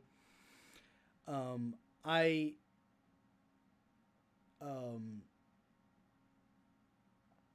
it I don't know. It makes me hesitant. I thought at one point I would want kids, but I don't know. I don't know now. I'll be honest. Just how busy my life gets and things, and just seeing how things are. And if anything, I wouldn't want to raise kids in the United States. And, yeah, I wouldn't want to raise kids in the United States. And I also am not sure if I would want to have kids with, I might like fucking like an American female. I don't know if I'd want to have kids with them. I might want to try with like a European female maybe, but I find that I'm like more compatible with them than like a typical American female nowadays. But I don't want to like say that that's always going to be the case. And we'll see. But it's very tough to have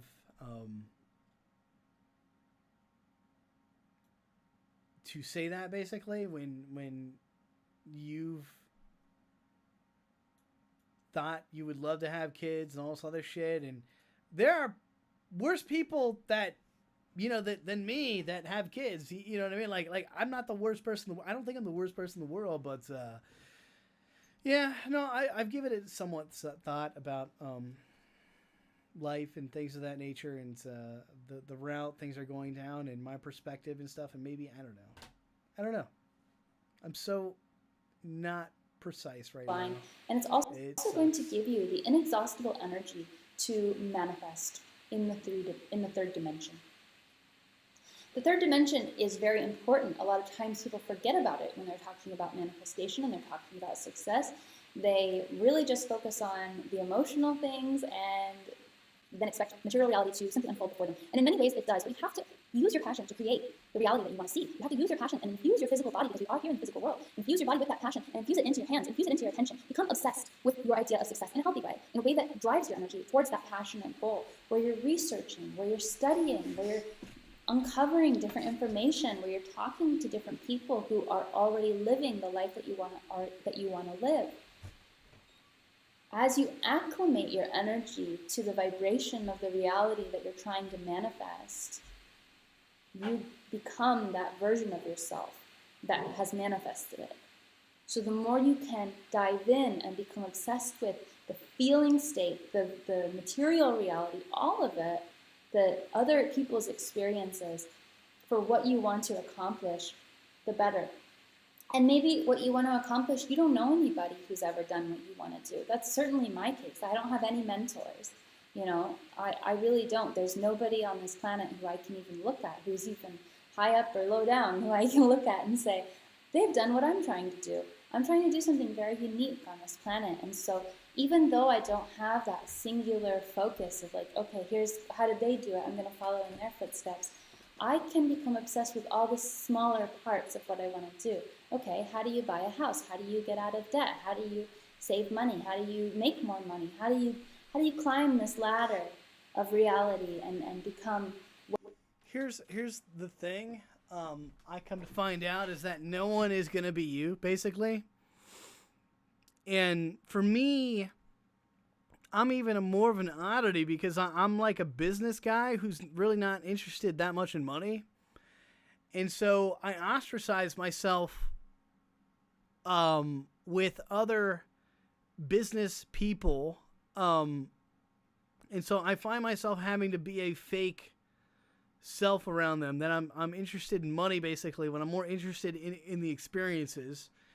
And so for me, it's even more lonelier than the average business person because I'm I'm realizing I like, and I've always realized this. This is no like bullshit. I'm like just a really different dude in general, and everyone is different. But I'm often finding myself caring about things that no one else really cares about, basically, and it's become such a consistent theme in my life that I see patterns that no one else sees, basically, and then I end up kind of being right about things, and it becomes very lonely at times, because it's like, you know, I could watch football and sit down and drink beer, but that's just not the case. It's not the case with me. I think if I grew up in, where did she grow up in? Like Colorado, most people were doing tarot card psychic readings, right? I could have been a psychic, but I'm not like that at all. Even for like in Ohio, and I'm a bit of an oddity, but everyone in Ohio is pretty odd, but I'm very odd in the things in the interests that I have, that I kind of stand out in Ohio, and Burger Planet would stand out in fucking Indiana, right? It's kind of part of the attraction to Burger Planet, is that in some aspects we are not alike in any way, shape, or form, but there is some likeness in the fact that we're very different people, and we do stick out like a sore thumb. And in some ways, I wish I was normal and could think normal. But if I do that, the more I try to be normal, right? Like, the more I try to fake it, the more irritated and depressed I would get, basically. So I've learned to, around certain people, to kind of fucking hide it, right? But in other way, like in other ways, I don't hide it around other people. And like even my ex-girlfriend didn't get me. Thank God she broke up with me, honestly. Or I would have still tried to have made that relationship work when it needed to fail. So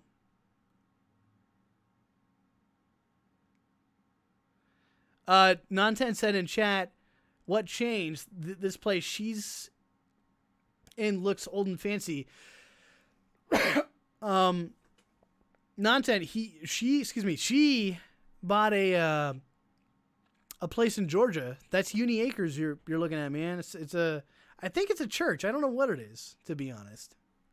Wealthy enough to it's own something. a home, right? And I became obsessed with that, and I was very close with someone who had bought a house in these conditions, who had pulled himself up by his own two bootstraps and done the same. And I was able. Not everyone, and I want to quote this, like, not everyone can pick themselves up by their own two bootstraps. I don't think that should be an expectation. They need help from other people and things of that nature. It just can't be just one person. It's never just one person. If you're picking yourself up by your own bootstraps, I don't think that ever happens. I think there's like a failure in there. Able to follow what he did. Yeah, it is well kept. It looks very pricey. I don't know how she could afford it. And I was able to also accomplish. Oh, yeah, okay. Georgia might be cheap. I had a friend who lived in Georgia. Huge knowledge base on fucking Tabasco sauce for some reason. He's like, Georgia has the best Tabasco sauce. He would name all the Tabasco sauce businesses in Florida. This goal. So finding those mentors, finding those examples, becoming passionate, becoming interested, becoming obsessed, and using that passion as directed action. Every day, just do a little directed action toward the third dimensional reality of your goals. The next one is a controversial tip, and that's to talk about your goals. And there's a concept in the spiritual reality called the Great Silence, which is important to employ in certain times. The Great Silence is the idea that when you're around people who are simply not going to understand you, you just don't speak. You don't share the secrets of the universe with them, the secrets of your universe, the secrets of the universe. You're quiet, right? It's the Great Silence, and it's a favor to them, it's a favor to yourself. If someone's not ready... I feel like she pulled that out of her ass, and that's a great one, because I am the Great Silence around people. To hear something, it's never going to... Even within Unicult, I'm the Great Silence. I don't want to piss people off too much. and they're going to have a psychotic break or get angry or snap or treat you badly or lash out at you, it's not really worth it to talk about certain things to certain people, right? But that type of experience aside, it is really important to surround yourself with people who are believing in you and who are supportive of you. And maybe you find this in, on the internet or just with some certain friend groups, but not all of your friend groups. And as you find these spaces where it does feel safe to talk about your ideas, talk about them. Talk about your goals. Talk about it all the time. Talk about what you're learning. Talk about what you're planning to. I don't agree with this, actually. So I'll give you some examples of my life. When I wanted to start like a real business and make this viable and buy warehouse and all this other shit, I had friends who just didn't understand me, basically. They didn't understand business or things of that nature or what it took or things of the nature or how I was going to get there or what have you, or, and maybe part of it is that I'm controlling, basically, in the sense of like I have a direction and I do not deviate from that direction unless necessary, and then I will. But I normally try to be upfront and like open and honest and shit like that. But I don't feel that I need to, unless I need to declare things to friends of what I'm gonna do. I'll tell you why, because it's like, if I were to go to work and do a job and have a different idea of doing it differently, basically, I'm not sure if I would tell my friends I came up with this neat idea of how to do things differently at my work. I don't know if I would. Maybe I'd be vague. I don't know. But I also know there was a study done. I might look this up at some point, where people said they were declaring themselves as going on a diet, and they said people on New Year's always make this claim they're going to go on a diet, and then it was something like 90% of the people who declared that they're going to go on a diet never actually went on a diet and actually gained weight. And so they did a brain study of these people, and these people got more satisfaction out of declaring that they got something done when they didn't get a damn thing done. They didn't do anything. And so I don't know if it's a good idea to share with people ideas without actually making steps towards those ideas to be actions to eventually show people what you're working on and the ideas you have and everything else. So I don't know if I agree with that. Because most people have ideas and then they don't actually commit to action with them. So it's just my 2 cents. It's better to actually just do it, basically, and then show them. Talk about what you want to do. And especially if you're going on a diet, don't say you're going on a diet, just fucking do it. Unless you're out eating and you're I'm on a diet, I'm trying to lose weight, I'm going to try to eat right. It's a little uncomfortable because people's faces, they go blank because they don't know what you're talking about. They don't see it. They don't know what you're doing. It doesn't make sense to them. They've never heard of anyone doing that. It's very difficult. But the more you can talk about these things, the more you're going to find people who say, oh, I know someone who did that. Oh, that's just like this other. And then you're going to get more resources. It's really important that you are brave enough to be able to talk about your dreams with confidence to the people in your life. Because when you talk about your dreams, yeah, but you really... that is true. You're going to get more resources, but you'll be kind of stuck in this resources hell or tutorial hell where you're constantly reading and there's no actual action being committed. Enforce to yourself. I would prefer that you fucking commit to an action and then find out someone else kind of did the same thing you did, and then you can refine whatever you did. Out into the world, and you're really testing yourself for how much insecurity you have. If you're embarrassed about your dreams, it's going to be hard to talk about them. And if you're embarrassed about your dreams, it's going to be hard to accomplish them. It's very important that you build a confidence around your inevitable success. Because what I say, the first 2 things you got to do is have a vision and believe in it. And if you're not confident, that means you don't believe in yourself. That means you don't believe it's possible. So your confidence is very important. And this can cross over too. This is very true. If you have a vision and you're not confident about your vision, then um, it's very hard to focus on that, and that's very true. I'll admit it. Like there are times where I'm not like 100% confident, but I'm very weird. Like I just continue on. I trudge on until it starts making sense to me. Delusions of grandeur. Okay, people will accuse you of having delusions of grandeur.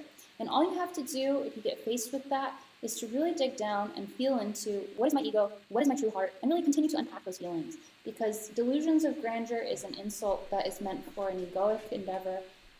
But if you feel like you're really truly meant to do something, you should do it. And I think that, even for me as a cult leader, like, this is dangerous territory to walk. There's a lot of people out there who claim to be Jesus, who claim to be these spiritual leaders, and who gather audiences and exert their control. And so it's a very vulnerable position to be in as someone who is trying to actually do it right and do it correctly.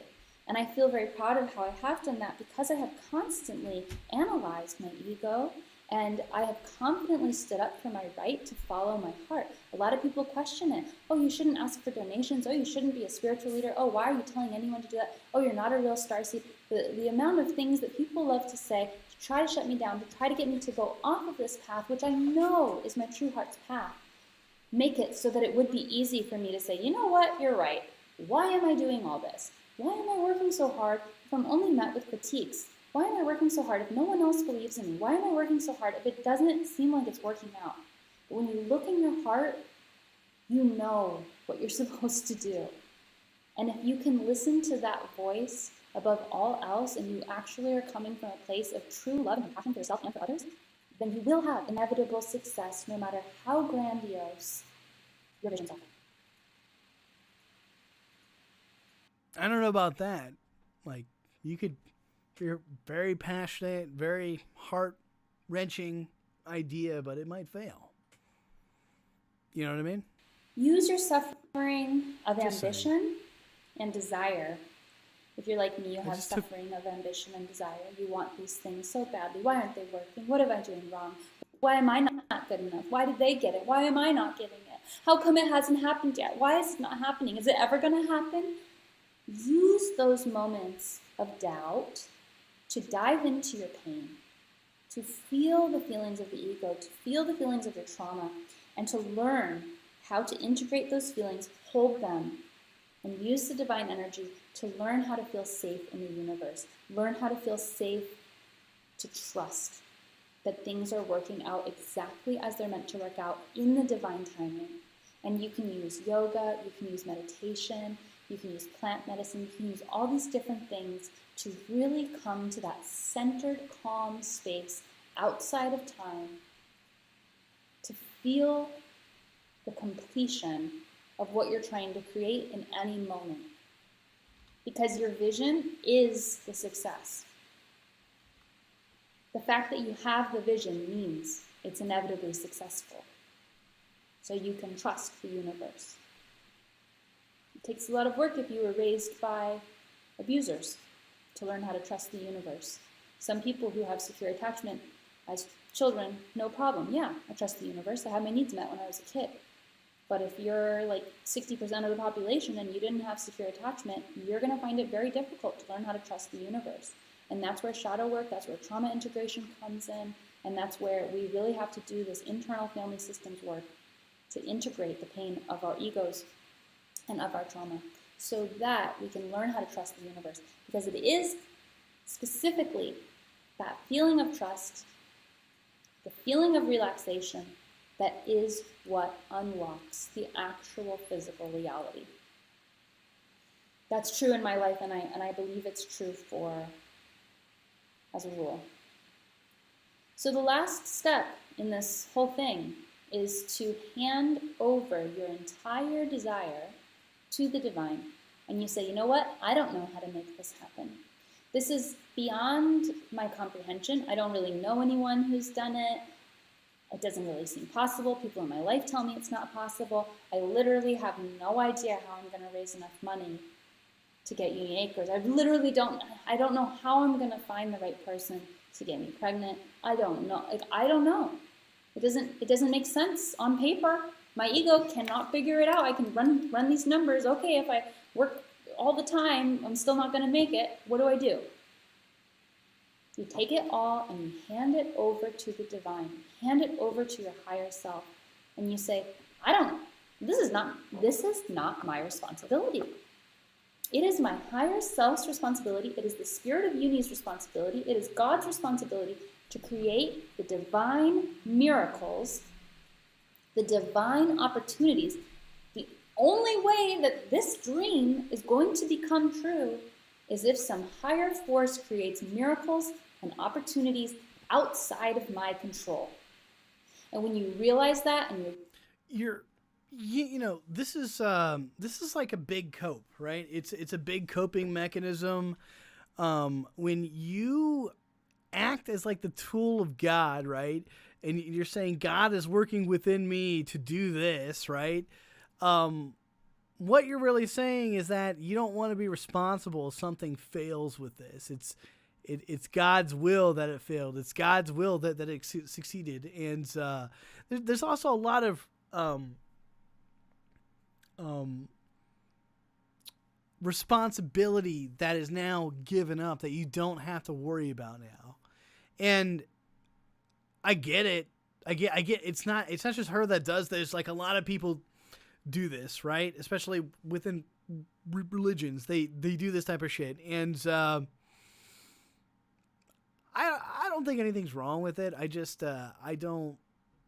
would just accept the responsibility myself and whatever went on, and I would have anxiety ridden all over my face, like, holy shit, like, is this going to succeed? What's going to go on with this? Or like I normally do, like my normal fucking stance. But yeah, it's nice when you can say, and this makes sense, this absolutely makes sense, to me, that you rely to have God, like God is working through you. Basically, you're a tool of God. It's not actually your actions, but God's actions for the desires and wills and things of that nature. So I get it.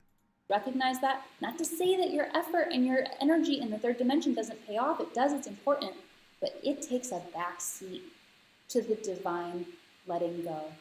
Letting go to the divine, trusting the divine, handing over our desires, hand over your bills, hand over your dreams, hand over all these things that you don't know how to handle. Hand it over to your higher self and say, this is your responsibility now. Just show me what to do and I will do it. And then follow those intuitions and you will see that your life unfolds. That sounds like God. That sounds like a millionaire. Like, you're handing over bills, you're handing over this. It's like, you will see that here, pay for everything. Good luck. To pass, you will find miracles happening because you made room for them. You can have inevitable success so long as you believe your success is inevitable. Okay. Yeah. Thank you so much. You bless. And that was another wonderful day of Unicron. All right, Nontent, I'm going to leave. I got to go to sleep. I got to get some sleep in. But it was nice to see you in chat, and Jim as well. I think the next stream I set up, I'm honestly going to talk about that guy that was stalking that chick. I want to talk about guys who stalk chicks, mainly this guy. It's an interesting video. I actually have a lot on it, more so than this. And I think it would be kind of an interesting thing to kind of chat about, basically. But I'm just looking to get back into the swing of things. It's been months, basically, since I did something like this, so I appreciate you all, especially Nontent. You've been with me for a long-ass time, so we're ready. We're ready, kind of. Honestly, I couldn't do this for a while, mainly when I was free, because I had a nasty-ass fucking cold. I was coughing all over the place, was hacking shit. I had a nasty cold, one of the nasty ones I've ever had. And that cold turned into an ear infection, and then it, infected my fucking tonsils, and it just sucked. It was not a good day. All right, man. I'm going to peace out. See you, brother.